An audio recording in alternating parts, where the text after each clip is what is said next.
Bonjour, voici les titres de cette édition. Nous parlerons de la beauté des femmes Maasai. Ensuite, ce sera pour parler de musique avec le clip Le Premier Regard d'Amour. Myriel Mathieu revisite Tchaïkovski. Et pour finir, nous irons à la découverte de Marie-Françoise Mbaye, créatrice de la marque La Françoise. Tout de suite, le développement. King FM, le journal de la culture. Bonjour à vous, chers auditeurs internautes de la King FM. Ravi de vous retrouver encore une fois dans votre journal de la culture. À la présentation, Cathy Ndiaye. De l'autre côté de la baie vitrée, Pape Daouda Gueye. Côté technique, Cherfaye, côté digital. Actualité. L'adaptation en série TV de l'amie prodigieuse très attendue par les femmes de l'auteure italienne Elena Ferrante a été vendue dans 56 pays, a annoncé son distributeur Fremantle. Tirée de la quadrilogie d'Elena Ferrante, vendue à plus de 10 millions d'exemplaires dans le monde, la série coproduite par la RAI et HBO comprend 4 saisons de 8 épisodes. Elle suit une histoire d'amitié entre deux femmes sur plusieurs décennie présentée en avant-première à la Mostra de Venise le 8 septembre. La série sera diffusée pour la première fois le 18 novembre aux États-Unis sur HBO. En France, c'est Canal Plus qui pourra diffuser la série. Fremantle cite également Sky Atlantic pour le Royaume-Uni, HBO Europe pour l'Espagne, la Scandinavie et une grande partie de l'Europe de l'Est, VRT pour la Belgique ou encore Digiturk pour la Turquie. Mode. Ce sera pour parler de la beauté des femmes Maasai. Comme toutes les femmes, elles savent aussi comment se faire belle et séduire leur homme. Pour plus de détails, Angèle Béatrice Basse. Les femmes Maasai ne sont pas seulement là pour accomplir leur rôle envers la société en allant puiser de l'eau, construire des huttes, confectionner des vêtements, etc. Il ne faut pas aussi oublier que ce sont des femmes. Elles sont des femmes et aiment aussi se pouponner, même si c'est un peu différent de ce qui est à la mode de nos jours. La parure corporelle tient une grande place chez les peuples pastoraux. Ils sont très soucieux de leur apparence. Les Maasai du Kenya sont connus pour leurs bijoux de perles, généralement de minuscules perles colorées, obtenues par le commerce swahili. Les femmes les portent en grand et en large colliers multicolores qui leur font une collerette, mettant leur visage en valeur. Leur crâne rasé accentue encore cet effet. Les formes circulaires que l'on remarque dans les bijoux Maasai se retrouvent dans les plans des villages bantous de la même région. Les Maasai ont parfois d'énormes trous dans les oreilles. Celles-ci sont percées sur le haut et le lobe pour y fixer des bijoux et y faire prendre des colliers et toutes sortes d'ornements, surchargeant les oreilles de boucles métalliques. Comme une lionne, les Maasai ont les cheveux très courts. Au Kenya et en Tanzanie, on ne voit jamais ni une femme ou jeune fille avec des cheveux longs.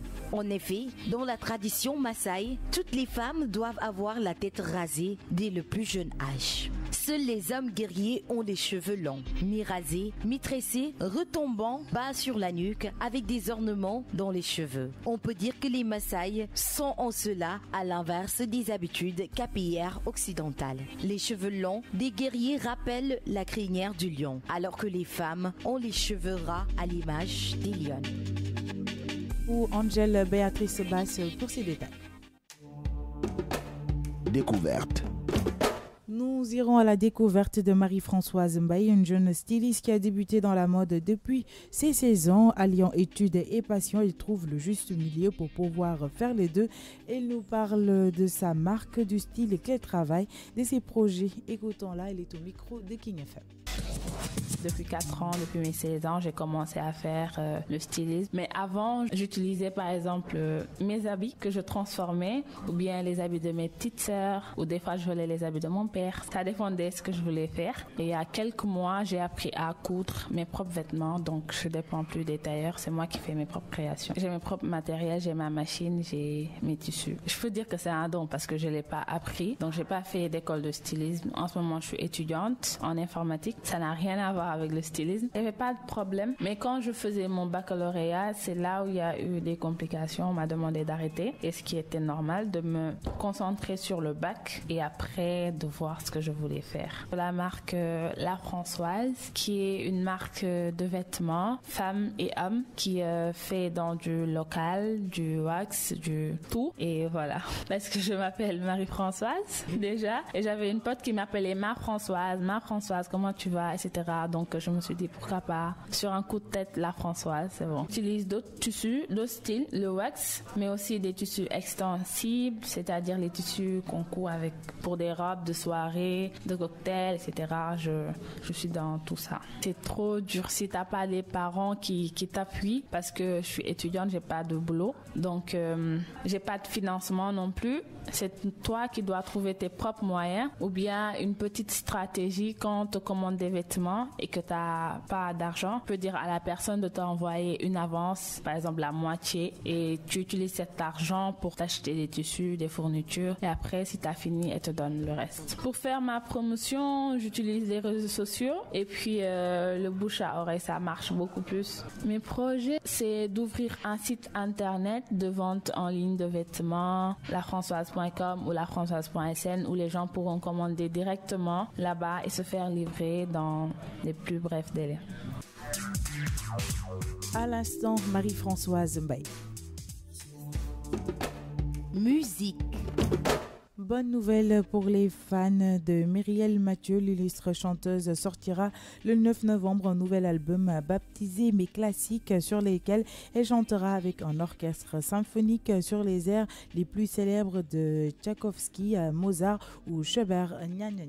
À 72 ans, Mireille Mathieu n'est pas prête à raccrocher le micro. Je suis toujours heureuse de vivre de ma passion et de voyager partout à travers le monde pour chanter et découvrir d'autres cultures. Assurée en 2015, celle qui est sans doute la plus connue des ambassadrices de la langue française, les chiffres parlent d'eux-mêmes. En 54 ans de carrière, Mireille Mathieu a vendu plus de 200 millions de disques à travers le monde. Et ça n'est pas fini. Le 9 novembre prochain, l'icône à la voix si reconnaissable sera de retour dans les bacs avec un tout nouveau album, son premier en 13 ans sur le sol français, son nom, Mes classiques. Le concept ravira les amateurs de musique classique puisque Mireille Mathieu revisitera à sa manière les plus grands airs d'illustres compositeurs comme Mozart, Brahms, Schubert, Fauré ou Handel. Pour l'occasion, l'interprète de Une femme amoureuse s'est entouré des 90 musiciens de l'ensemble symphonique de Prague afin de donner vie à des chansons à mi-chemin entre la reprise et l'inédit. Mireille Mathieu a en effet fait appel à des paroliers de renom comme Claude Lemesle ou Christophe Andréani pour sublimer ses célèbres musiques avec des textes en français, anglais, allemand, espagnol, italien, russe et latin. Mes classiques est le disque que Mireille Mathieu a secrètement toujours rêvé de faire, assure le communiqué de presse annonçant ce projet enregistré à Prague et masterisé dans les mythiques studios d'Abbey Road à Londres. Merci à vous, pour ces détails. Sport. Les Warriors de Curry et les Celtics de Tatum démarrent en fanfare. NBA, Golden State et Boston, les deux grands favoris pour le titre, ont entamé leur saison avec des victoires contre Oklahoma City et Philadelphie. Stephen Curry et Jason Tatum se sont illustrés sur cette première soirée de basket nord-américain. Toujours en sport, gymnastique, 4e JOJ et entrée FIG au CIO. Les fédéraux veulent anticiper sur Dakar 2020. Le choix porté sur Dakar pour arbitrer en 2022 les 4e Jeux olympiques de la jeunesse JOJ et la récente admission du président de la Fédération internationale des gymnastiques FIG au sein de l'attelage olympique CIO peuvent booster la discipline au Sénégal, informe Record. Votre agenda culturel. Et ceci mettra un terme à votre journal de la culture. Vous aurez le festival Métisson du 6 au 8 décembre 2018. La ville de Saint-Louis va vibrer au rythme de nombreuses prestations d'artistes locaux et internationaux venus célébrer la 9e édition du festival Métisson à l'Institut français. Festival Les Vieilles Pirogues. Après 5 ans d'existence, nous vous invitons à soutenir la 6e édition de notre festival organisé par l'association Tapis Vert à Saly au Sénégal les 9 et 10 novembre prochains. dans ce festival international Kajoor Battle pour une 4e édition riche en couleurs urbaines Art Sénégal revient encore cette année avec plus d'innovation pour la 5e saison du festival international Kajoor Battle du 26 au 30 décembre. Toujours en danse, vous aurez le Dakar Kizomba Congress du 31 octobre au 7 novembre. Les danses africaines sont à l'honneur avec ce festival qui organise de nombreuses leçons de Semba, de Kizomba ou encore de Mbalar pour les enfants. Un week-end spécial Halloween, les nuages bandent, perdent leurs plumes, vous promettent un week-end terrifiant pour essayer de dompter vos peurs au parc de Anne pour la fête d'Halloween, c'est 4 et 5 novembre. Culture, musique, art, cinéma, danse, tout ici. Le journal de la culture sur King FM avec Cathy. Et voilà, c'était tout pour votre journal de la culture version française. Merci à Pape Daoudagui pour la gestion technique. Merci à Cherfay pour le digital. Je vous donne rendez-vous à 17h30 pour la version Wolof.